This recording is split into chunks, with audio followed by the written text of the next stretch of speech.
지금 악의 구렁텅이에서 시아버지를 구하는 이야기예요. 끝까지 들어주시고 저 칭찬 좀 해주세요. 남편과 결혼을 하고도 한 5년 정도는 시부모님과 함께 살았습니다. 요즘 사람들 시부모님이랑 산다고 하면 일단 학부터 떼는 사람들이 많을 텐데 저희 시부모님은 그렇게 며느리한테 심하게 시집살이 시키는 분들도 아니었고 오히려 어떤 때는 저희 같은 젊은 사람보다도 더욱더 세련되고 멋을 아는 분들이어서 함께 지내는데 전혀 어렵지 않았습니다. 오히려 저는 시어머니 팔짱 끼고 동네 카페 순회 다니면서 맛있는 디저트 먹으러 다니는 게 취미였어요. 우리 이대로 평생 분가 안 하고 어머님이랑 아버님이랑 같이 살았으면 좋겠다. 남편한테 이런 이야기까지 했을 정도니까요. 하지만 당시 시부모님과 살았던 것 자체가 시부모님이 원해서라기보다는 저희가 분가할 만한 여건이 안 돼서 돈을 모으려고 했던 것이기 때문에 시어머니랑 시아버지는 가끔 농담 삼아서 아이고 언제까지 우리랑 같이 살려고 그래. 어서 나가서 너네들끼리 결혼 생활도 좀 즐기고 알콩달콩 살아야지. 그러게나 말이야. 내 며느리랑 아들놈이 함께 했으니까 이 양반이랑 오붓하게 지낼 수가 없잖아. 라며 말하기도 했죠. 아, 아버님, 어머님, 왜 그러세요? 그렇게 말씀하시면서 그래도 저희랑 있는 거 좋아하시잖아요. 아이고, 말이나 못하면. 적어도 몇 년은 더 행복하게 살 것 같았지만 저희는 갑작스럽게 예상치 못한 분가를 하게 되었습니다. 바로 시어머니가 돌아가셨기 때문이었죠. 아무도 시어머니가 그렇게 가실 거라고는 예상을 못했기 때문에 온 가족이 당일날 패닉 상태였습니다. 저도 그날 무슨 정신으로 있었는지 모르겠어요. 저랑 남편은 회사에 있었는데 시아버지로부터 전화가 와서 시어머니가 돌아가셨다는 걸 알게 되었거든요. 집으로 향하는 길에서도 이게 진짜인지 꿈인지 구분이 가지를 않았습니다. 어영부영 3일장을 치르고 축 처진 분위기로 시아버지와 저희 부부가 셋이 집에 있는데 시어머니 목소리가 어디서 들리는 것 같았습니다. 저희도 저희였지만 시아버지가 정말로 많이 우울해하셨습니다. 두 분 금실은 동네에서도 소문이 났을 정도로 좋았거든요. 밖에 두 분이 같이 나가시는 날에는 늘 다정하게 시어머니가 시아버지 팔짱을 끼고 가거나 아니면 시아버지가 시어머니 어깨에 손을 두르고 가면서 어지간한 젊은 커플보다 훨씬 더 다정했습니다. 집에서도 맛있는 반찬은 시아버지가 먼저 골라서 시어머니 밥그릇에 올려주는 게 일상이었어요. 내가 우리 할망구 만나서 복 많이 받았지. 그럼 그렇고 말고. 술을 마시면 저렇게 시어머니에 대한 사랑도 대놓고 말씀하실 만큼 사랑꾼이었습니다. 그런 시아버지였기에 시어머니가 돌아가신 게 그 누구보다 슬플 수밖에 없죠. 저희 부부는 한동안 시아버지 기분을 풀어드리기 위해 애쓸 수밖에 없었습니다. 하지만 시아버지는 시어머니가 돌아가신 직후부터 평소 좋아하시던 것도 하나도 안 하고 식사도 걱정이 될 정도로 적게 하셨어요. 아버님, 요새 식사하시는 양이 너무 줄어든 것 같아요. 갑자기 그렇게 밥 양이 줄면 건강에도 안 좋으니까 저희 생각해서라도 밥은 많이 드세요. 내가 요새 입맛이 없어서 그래. 나중에 알아서 챙겨 먹을 테니 너무 걱정 안 해도 된다. 흔히 시부모는 남이라고 하지만 저에게는 정말 다 가족 같은 분들이었습니다. 그래서 저는 어떻게든 시아버지가 시어머니를 잃은 슬픔으로부터 빨리 벗어나기를 바랐어요. 돌아가신 시어머니에게는 죄송스러운 일일 수도 있지만요. 하지만 시아버지는 돌연 저희에게 이렇게 이야기를 했습니다. 이렇게 된 거 다시 시골 내려가서 조금 조용히 살아야겠다. 원래 시부모님은 시골에서 사시던 분들이었습니다. 그런데 저희가 결혼을 하면서 신혼집을 얻어야 하는데 서로 사정이 좋지 않아서 어떻게 해야 할까 전전긍긍하는 와중에 시부모님이 가지고 계시던 땅을 조금 팔아서 서울로 올라와 집을 얻었고 저희는 그곳에서 시부모님과 함께 살게 된 것이었거든요. 저희와 함께 하시면서 시부모님들도 계속 서울에서만 살고 있었는데 시아버지가 시어머니 돌아가시고 나서 대뜸 이렇게 시골로 다시 돌아가겠다고 말씀을 하신 거였습니다. 당연히 처음에는 말렸습니다. 물론 시아버지가 시골 생활을 종종 그리워하셨다는 건 알았는데 항상 시어머니가 돌아가시고 충동적으로 이런 말씀을 하시는 거라고 생각했으니까요. 아버님, 지금까지 저희랑 같이 사셨는데 갑자기 혼자 살면 외롭지 않으시겠어요? 물론 저희가 일하면서도 시간 내서 찾아뵙기는 하겠지만 지금처럼 자주 얼굴을 보지는 못할 거 아니에요. 원래부터도 시골에서 살았는데 외로울 게 뭐 있어? 괜찮으니까 걱정 말아라. 네, 시골에 내려가도 안부 전하는 하마. 그러나 아버님이 단호하게 나오는 데는 장사 없었습니다. 결국 시아버지는 그 뒤로 일주일간 더 같이 살다가 혼자 시골로 내려가셨죠. 졸지에 저희는 시부모님과 같이 살던 집에서 둘만 살게 되어 분가 아닌 분가를 하게 되었습니다. 시부모님이 이전에 지나가는 말로 하셨듯 둘이 살게 되어 오붓한 결혼 생활을 할 수는 있었지만 사실 두 분과 함께 지내던 시간들이 너무 즐거웠어서 저희끼리만 있다고 해서 사는 게 막 그렇게 나아지고 그러지도 않았어요. 여보, 아버님 너무 보고 싶다. 어머님이랑 넷이서 같이 살다가 참 행복했는데. 그것도 그거지만 나는 아버지가 너무 걱정이 돼. 예전에야 시골에서 사셨어도 어머니가 같이 있었으니까 괜찮았지만 지금은 아버지가 혼자 사는 거잖아. 가끔 연락 드려도 괜찮다고만 하시지 힘든 건 영 얘기도 안 하시고. 나도 아버님 걱정이 되기는 하는데 그래도 거기서 잘 적응하고 계실 거라고 믿어야지 뭐. 정말 힘드시면 우리한테 말씀해 주실 거야. 믿고 우리는 우리 삶 열심히 살자. 시아버지랑은 주에 한두 번 정도 연락을 했습니다. 그리고 연락을 하는 시기 외에도 저와 남편이 종종 몇십만 원씩 용돈을 드리고는 했는데 용돈을 받을 때마다 시아버지가 먼저 연락을 주실 때도 있었죠. 시아버지는 처음에는 내가 무슨 용돈이야. 시골에서 돈 쓸 일이 뭐가 있다고. 너네 생활비에나 보태 써라. 라며 거절하셨지만 제가 그렇게 얘기했습니다. 우리 아버님 서울에서도 멋쟁이셨잖아요. 시골에서도 멋쟁이처럼 사시려면 이 정도 품위유지비는 받으셔야죠. 부족하시면 말씀하세요. 더 드릴 수 있으니까. 제가 능청을 떨며 이야기하니까 그제서야 시아버지도 좀 웃으셨죠. 시아버지가 처음 시골로 돌아가고 반년간은 아무 일도 없었습니다. 그런데 반년이 지나고부터는 시아버지가 종종 저한테 전화를 해서는 아가야, 미안한데 혹시 이번 달 용돈 조금만 더 줄 수 있니? 라고 연락을 하시는 일이 있었습니다. 저는 그래서 시아버지가 시골에서 괜찮은 취미 활동이라도 생긴 줄 알았어요. 그래서 당연히 괜찮다며 그때마다 용돈을 붙여드렸죠. 그런 부탁이 자주 있지는 않았습니다. 한두 달에 한 번이랄까요? 그런데 한 1년쯤 되던 때부터는 한 달에도 여러 번 돈을 붙여달라는 전화가 왔습니다. 어떨 때는 5만 원만 더, 어떨 때는 10만 원만 더. 당시 저희 부부가 드리던 시아버지 용돈이 월 60만 원 정도였습니다. 만약 시아버지가 따로 일을 안 하시는 분이었으면 그것보다 더 많이 드렸을 텐데 시아버지는 시골에서도 작게 농사일을 하고 있으셔서 굳이 저희 용돈이 많이 필요한 상황이 아니었거든요. 지금껏 저희가 드렸던 용돈도 너무 남는다며 저한테 조금 적게 줘도 된다고 말씀하시기도 했습니다. 그런데 이제는 매달 저희가 드리는 용돈이 60만 원을 넘어서는 것은 당연하고 100만 원도 훌쩍 넘을 때가 있었습니다. 아버님, 그냥 궁금해서 여쭙는 건데 혹시 저희가 주는 용돈은 보통 어디다 많이 사용하세요? 그냥 뭐 친구놈들 만날 때 술도 마시고 뭐 그러는 거지 뭐. 말끝을 흐리는 게 평소 시아버지 같지 않았지만 추궁하고 싶지는 않았기에 그러냐고 알겠다고 하면서 전화를 끊었습니다. 그 뒤에도 한 2달 정도는 더 평소보다 용돈을 많이 받으셨어요. 당장 저희 먹고 사는데 큰 지장이 없었기에 아무 말도 하지 않았지만 내심 시아버지가 저희에게 숨기는 게 있을 것 같다는 생각이 들었죠.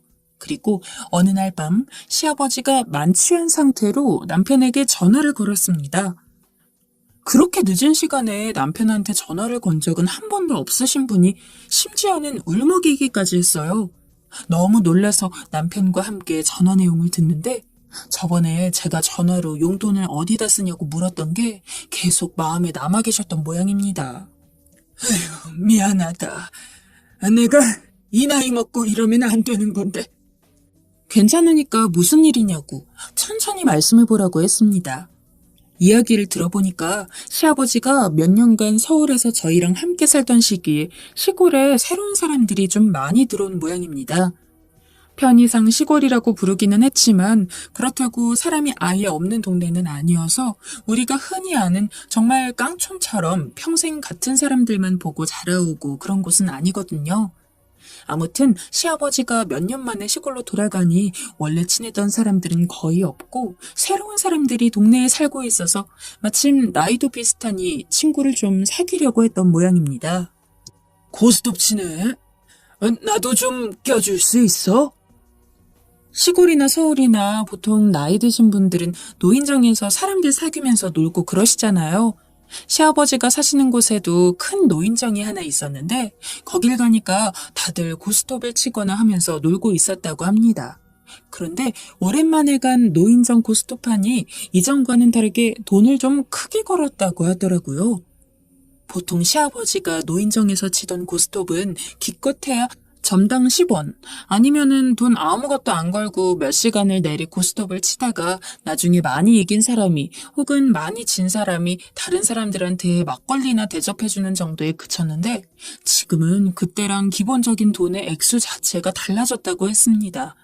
시아버지는 내심 자신이 고스톱에 자신이 있었기 때문에 돈을 까먹을 일은 없다고 생각하고 패기롭게 고스톱판에 들어갔는데 이상하게도 치는 족족 무조건 졌다고 하더라고요. 고스톱 때문에 아들 부부한테 용돈 타쓰는 게 어리석은 짓이라는 것도 잘 아는데 계속 한 번만 더, 한 번만 더, 한 번만 더라는 충동 때문에 이렇게 된 것 같다고 하시며 시아버지는 계속해서 미안하다고 이야기했습니다. 전화를 끊으니 내심 시아버지가 왜 그렇게 용돈을 달라고 했는지는 이해는 되더라고요. 다만 이해가 가지 않는 게 하나 있었습니다. 당신도 알겠지만 우리 명절 때 같이 고스톱 치면 아버님이 절대 못 치는 편이 아니거든? 근데 그렇게 잃는 게 말이 되나? 명절 때면 저희도 다른 집과 같이 가족끼리 고스톱을 치곤 했는데 제 기억상 시아버님이 화투 실력이 그렇게 나쁘지가 않았습니다. 그런데 한 번도 따지를 못한다니 그게 영 이상하더라고요. 마침 얼마 지나지 않아서 명절이 되어가지고 이참에 아버님이랑 이야기도 좀 해볼 겸 조금 일찍 남편과 함께 시간을 내서 내려갔습니다. 그런데 시아버지가 저희 없는 사이에 술을 얼마나 드셨는지 집안 한 구석에 빈 소주병이 일렬 정도로 늘어져 있더라고요. 세상에. 아버님, 이게 다 무슨 술이에요? 설마 아버님이 이거 혼자 다 드신 거예요? 영 상태가 좋지 않아서 진짜 처음으로 시아버지 붙잡고 꼬치꼬치 캐물었습니다. 아무래도 그때 그 고스톱이 원인이었던 것 같거든요. 그리고 직접 만나서 시아버지에게 들은 이야기는 당시 전화로 들었던 것보다 더 이상했어요. 보면 패가 무조건 안 좋게 들어오는 것도 아니랍니다. 그래서 본인이 먼저 점수를 따서 골을 할 때도 있다고 했어요. 그런데 이상하게 그럴 때면 무조건 독박 쓰고 그 뒤부터는 패가 귀신같이 안 나오고 꼭 뭐에 홀린 것 같다고 하시더라고요. 혹시 연휴에도 노인정을 가냐고 여쭤보니까 아마 그 사람들은 있을 거라고 그랬습니다. 아버님, 그러면 이번에 노인정 가실 때 저희랑 같이 가요. 어떻게 치시는지 궁금해서요. 미리 말씀드리는 건데 저 대학교 때 마술 동아리를 했었습니다. 그리고 취직을 하고 나서도 프리랜서로 마술 공연을 보조하는 일도 많이 했었어요. 지금도 마음만 먹으면 돈 받고 마술 가르칠 수도 있습니다. 그리고 주력은 카드 마술이었죠. 그만큼 누군가를 눈속임하는 기술, 특히 카드로 속이는 법을 많이 아는 편이었다는 이야기예요. 그런 제 눈으로 다른 사람들과 화투를 치시는 시아버지를 보자 저거 속임수네 라는 판단이 딱 되더라고요. 웬 할아버지 3명이 시아버지를 말 그대로 가지고 놀고 있었습니다. 그날 몇 시간 동안 노인정에서 시아버지가 화투 치는 것을 보고 있자니 저 세 노인이 한두 번 이런 일을 하는 게 아닌 것 같더라고요. 합이 무척이나 잘 맞았습니다. 그리고 시아버지는 그날로 화투로만 10만 원을 잃었죠. 이러한 속임수를 모르는 시아버지 입장에서는 당할 수밖에 없었습니다. 일부러 티가 나지 않게 좋은 패를 주면서 나중에는 나쁜 패가 나오도록 유도하는 경우도 있었고, 아니면 애초에 처음부터 운이 없던 것처럼 나쁜 패를 주고 시작하는 경우도 있었고, 그리고 10번에 한 번은 몇천 원 정도 따게 하고. 그날 시아버지가 사는 곳으로 돌아가는 길에 화투를 하나 샀습니다. 결혼하고서부터는 심심풀이로 마술을 했던 게 전부였기 때문에 오랜만에 손맛을 살리기 위해서는 화투를 잡아야 했습니다. 이 연휴가 지나기 전에 그 노인들을 아주 휘어잡아 놓지 않으면 또 시아버지가 얼마를 잃을지 모르는 상황이었으니까요. 아버님, 그때 같이 화투 치던 분들이 속임수를 쓴 것 같아요. 제가 무조건 이번 설날 연휴 끝나기 전에 아버님 잃은 돈 돌려드리도록 할게요. 약간 최후의 결투에 나서는 것 같은 비장함이었습니다. 정말 하루 종일 아무것도 안 하고 화투만 맞았어요. 그날 밥도 시아버지가 차려줬습니다. 저보고 아무 걱정하지 말고 화투만 잘 칠 준비하래요. 그나마도 마술을 아예 놓지 않았기에 망정이지, 만약에 아예 마술을 안 하고 살았으면 많이 힘들었을 것 같았습니다. 그렇게 시아버지 응원 받고 남편 응원 받고 연휴 마지막 날 시아버지와 남편을 모두 데리고 노인정으로 향했습니다. 저번에 봤지? 여기는 내 며느리랑 아들놈. 안녕하세요. 이번에 연휴라서 오랜만에 아버님이랑 시간 좀 보내려고 서울에서 내려왔어요. 저번에 인사를 못 드려가지고 아쉬웠는데 지금이라도 인사를 드리게 돼서 너무 반갑습니다. 일부러 아무것도 모르는 젊은 여자인 양 생글생글 웃으면서 이야기했습니다. 그리고 일부러 고스톱판을 흘끗 보면서 운을 띄웠죠. 어머, 고스톱 치고 계셨어요? 저 고스톱 너무 좋아하는데. 혹시 아버님 대신에 제가 한번 쳐도 될까요? 요즘 제 또래 사람들은 고스톱 치는 거에 전혀 관심이 없어서 그나마 이렇게 아버님 뵈러 왔을 때나 둘이 오손도손 치고 하는데, 그래도 고스톱은 여럿이서 쳐야 제맛이 나잖아요. 아마 그 사람들도 저에 대해서는 한치의 의심도 없었을 겁니다. 솔직히 요즘 젊은 사람들 중에서 고스톱 잘 치는 사람이 누가 있어요? 심지어 그 사람들은 아예 판을 다 짜고서 타짜 마냥 속임수 고스톱을 치는 사람들이었으니 더 그랬겠죠. 어쩌면 제가 같이 쳐도 되냐고 물었을 때 이게 웬 횡재냐 싶었을 수도 있습니다. 아이고, 그럼 같이 쳐도 되고 말고. 싱글벙글 웃는 얼굴에 똑같이 싱글벙글 웃는 얼굴로 응대하면서 패를 섞는데 보니까 그 노인들이 쓰는 화투는 표시목이었습니다. 그러니까 한마디로 이게 무슨 패인지 다 알고 쳤다는 이야기죠. 일부러 경계심을 누그러뜨리기 위해서 몇 판은 졌습니다. 하지만 그조차도 다 계산을 해서 최대한 제가 잃는 돈이 적은 판에만요. 진짜 너무 잘 치시네요. 젊은 처자가 노인들 관록을 따라올 수는 없지. 그러게 말이에요. 아까 오는 길에 저도 서울 가서 연습 좀 하려고 화투 한 세트 샀는데 이걸로 실력 좀 키워야겠어요. 혹시 다음 판부터는 제가 산 화투로 고스톱을 칠 수 있을까요? 왜 저희 아버님이 화투도 손에 익은 놈이 잘 쳐진다고 그러셨거든요. 지금부터라도 열심히 이 화투로 고스톱을 연습하면 조금이라도 실력이 올라갈까 싶어서. 제가 여기서 제일 어리니까 한번 봐주실 수 없으실까요? 어르신들? 뭐 어렵지 않지. 아마 제가 처음부터 실력 있게 점수를 땄다면 아마 뭐라고 하든 절대 화투를 바꿔주지 않았을 겁니다. 하지만 일부러 몇 판 져줌으로써 제가 실력이 없는 것처럼 느껴지게 하고 거기서 자연스럽게 제가 그 전에 산 화투로 패를 바꿔서 게임을 할 수 있게 했어요. 지금껏 속임수 고스톱만 친 사람이라고는 해도 평생 동안 그런 것은 아닐 거며 저처럼 젊은 여자 정도는 자기들 본래 실력으로도 이길 수 있을 거라는 판단이 들었을 겁니다. 그렇게 저는 자연스럽게 아무런 장치가 되어 있지 않은 화투로 게임을 진행했고 그 뒤부터는 한 판 한 판 이겨갔습니다. 어머, 이번에 운이 좋았네요. 어느샌가 점점 판돈이 커지더니 점당 1,000원까지 되었습니다. 한 판당 몇만 원씩 오가는 판인 만큼 절대 판돈이 약하지는 않았어요. 그렇게 이겨가면서도 노인들이 조금 이상하게 여기기라도 할까봐 가끔은 져주기도 했습니다. 그리고 저도 어느 정도 적응이 된 뒤부터는 일부러 패를 섞을 때 수를 써서 저한테는 좋은 패만 오게 하고 다른 노인들한테는 속된 말로 똥패만 가도록 속임수를 썼습니다. 와, 광박이네요, 광박? 둘레, 여섯, 일곱, 3만 원씩만 주시면 될 것 같아요. 슬슬 제 자리 앞에 지폐가 두둑해지니까 노인들 표정이 무슨 3일 반납 똥 못 산 사람 마냥 누래졌습니다. 하지만 제가 가끔 패를 낼 때 고개를 갸웃거리기도 하고 고스톱 못 치는 사람처럼 굴어서 이게 그냥 초심자의 행운인지 정말 제 실력인지 확신이 안 드는지 노인들은 쉽게 고스톱을 그만두자고 하지도 못하고 그렇다고 계속하자고 하지도 못하고 전전긍긍하는 게 딱 눈에 보이더라고요. 이제 그만하는 게 어떤가? 너무 쳤더니 좀 질리는 듯 하네만.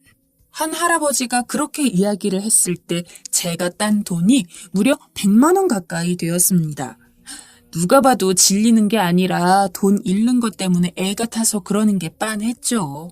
그래서 일부러 제가 웃으면서 눈치 없는 척 말했습니다. 에이, 벌써요? 아버님한테 이야기 들어보니까 하루에 원래 8시간도 넘게 치신다면서요? 이제 3시간밖에 안 지났는데? 조금만 더 가르쳐 주세요. 역시 고스톱은 어른한테 배워야 한다고. 이렇게 치다 보니까 저도 조금씩 배워가는 느낌이 드는데 몇 시간만 더 같이 쳐주시면 안 될까요? 진짜 누가 보면 불쌍할 정도로 간절하게 이야기했습니다.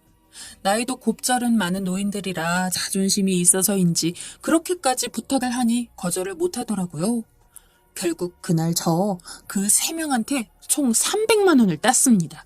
그리고 일부러 여유롭게 웃으면서 오늘 너무 감사했어요. 덕분에 정말 많이 배워갑니다. 여기 장터에 맛있는 국밥집 있다고 아버님한테 들었는데 이제 좀 쉬실 겸 국밥집에서 돼지국밥이나 한 그릇씩 드세요. 자, 여기요. 하고 10,000원씩 드리고 시아버지랑 같이 집에 돌아왔습니다. 내가 진짜 너에 대해서는 다 알고 있다고 생각했는데 참 놀랄 노자로세. 시아버지는 집에 가는 내내 제가 손에 들려준 300만 원을 꼭 쥐고는 순진한 줄로만 알았는데 그렇게까지 고스톱을 잘 칠 줄은 몰랐다느니 그간 한 번도 고스톱 먼저 그만두자던 역사가 없던 양반들이 꽁지 빠져라 내빼는 게 너무 웃겼다느니 게다가 제가 나오기 전 일부러 그 사람들한테 혹시 내일도 같이 고스톱 칠까요? 휴가 하루 더 쓰면 내일까지는 여기 있을 수 있거든요.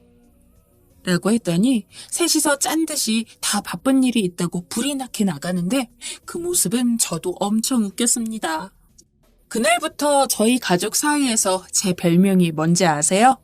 타짜입니다. 시아버님도 저한테 전화를 걸 때면 타짜 전화 받았냐? 라고 하고 남편도 제가 퇴근하고 요리하면 야, 타짜가 해주는 저녁은 어떨라나? 이러면서 온갖 장난을 다 칩니다. 그리고 시아버님은 제가 당시 그 사람들이 사기꾼이라는 걸 알려줘서 그런지 다른 사람들과 어울려서 고스톱을 치고 있다고 합니다. 그리고 그 세 노인은 시아버지가 동네 다른 노인들한테 저 양반들 사기 고스톱 치는 놈들이니까 어울리지 마. 라고 이야기를 한 덕에 요새는 노인정에도 얼굴을 안 보인다고 합니다. 또 시아버지는 이후로 한 번도 용돈을 더 달라고 연락 주신 적이 없으세요. 요즘은 전화를 하면 노인정에서 고스톱 치는 게 너무 재미있다며 웃으시는데 시간 내서 그 사기꾼 할아버지들을 밟아주기를 참 잘한 것 같습니다. 또 시아버지는 동네에 내 며느리가 타짜야 타짜 라며 소문을 냈는지 저한테 안부 전화를 걸 때마다 동네 노인네들이 너 소개해달라고 난리다. 아 그때 며느리 네가 그 양반들이랑 고스톱 붙어서 300만 원 딴 이야기를 해줬더니 자기들이 너한테 고스톱을 배워야겠다면서 아유 어찌나 웃긴지. 아무튼 내가 너 때문에 요새 동네에서 스타다 스타 라며 다가오는 추석에도 꼭 와서는 같이 고스톱을 쳐달라고 하십니다. 아무튼 시아버지가 행복해하시니 저도 만족스러운 것 같아요. 나중에 정말 시아버지가 말씀하신 대로 추석 되면 또 얼굴 뵈러 내려가서는 노인정에서 고스톱 강의나 한번 해볼까 싶네요. 무쪼록 제 이야기를 해보고 싶어서 생각난 김에 이렇게 몇 개월 전에 있었던 일을 정리해봤는데요. 제가 생각해도 좀 웃기네요. 우연한 기회로 저의 이야기를 듣게 된 모든 분들 다들 즐겁게 사시기를 바랍니다.